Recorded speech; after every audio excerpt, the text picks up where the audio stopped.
मध्यम उद्योगों का नया वर्गीकरण किया गया है। तो नई नीति में हमने उसका प्रावधान किया, 50 करोड़ से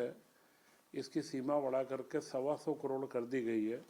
बाकी सूक्ष्म को अभी 2.5 करोड़ तक और 2.5 से 25 करोड़ तक लघु व 25 करोड़ से 125 करोड़ तक मध्यम उद्योग माना जाएगा। तो इसमें करीब करीब हर उद्योग को 50 करोड़ से ऊपर वाले जो उद्योग हैं उनको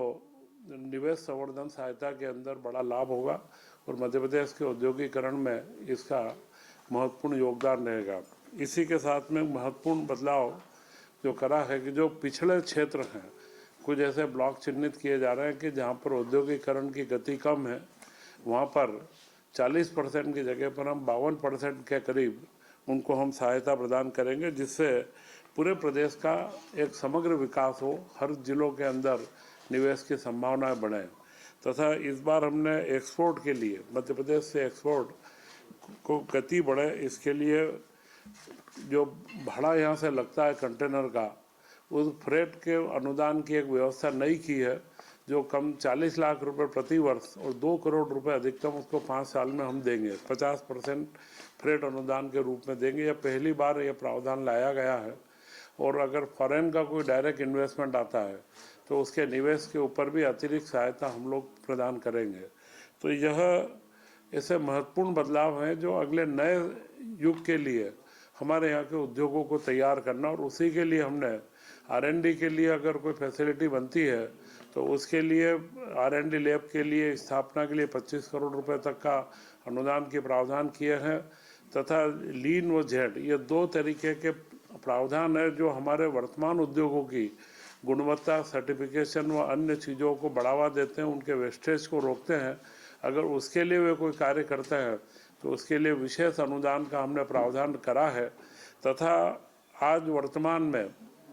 जो भूमि की महत्वपूर्ण एक आवश्यकता है, तो मध्य प्रदेश में हमने एक साल में देखा है कि करीब 22 के करीब निजी औद्योगिक क्षेत्रों का निर्माण हुआ है।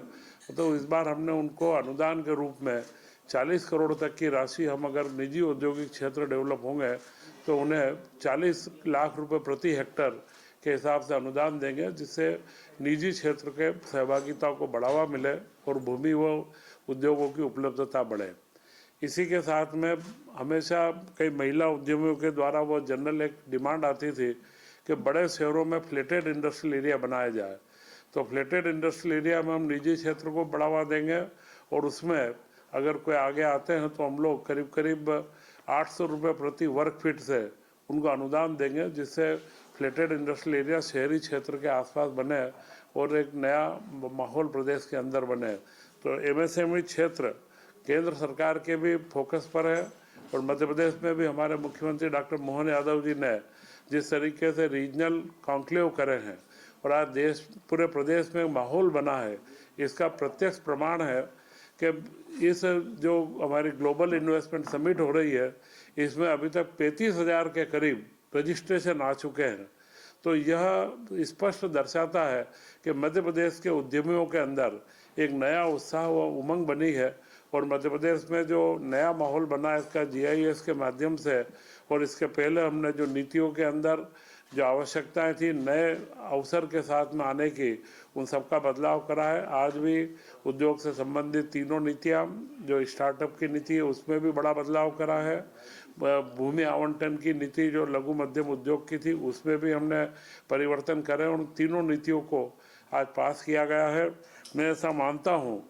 कि मध्य प्रदेश के अंदर जो स्टार्टअप नीति हमने मुख्यमंत्री जी के नेतृत्व में बनाई है, वो स्टार्टअप नीति जहाँ से विचार पैदा होगा किसी भी हमारे युवा के, तब से उसको हम सहयोग देंगे और वो जब तक फ्लेरिश होगा उसका विकास का क्रम जहाँ जहाँ पे बीच बीच में आएगा, चाहे सीड फंड हो, कैपिटल हो, ब्याज का अनुदान हो, उसको प्रोटो मॉडल बनाना हो, या अंतिम रूप से अगर उसको मार्केट में जाना हो, फंडिंग चाहिए तो उसको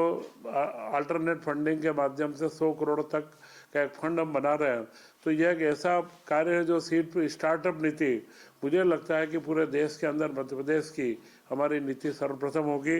तो ये सारे परिवर्तनों के साथ में मध्य प्रदेश नई उड़ान की ओर आगे बढ़ेगा और ग्लोबल इन्वेस्टमेंट समिट में हमारे मुख्यमंत्री जी डॉक्टर मोहन यादव जी ने जो परिकल्पना करी थी मुझे लगता है कि उस परिकल्पना से भी ज़्यादा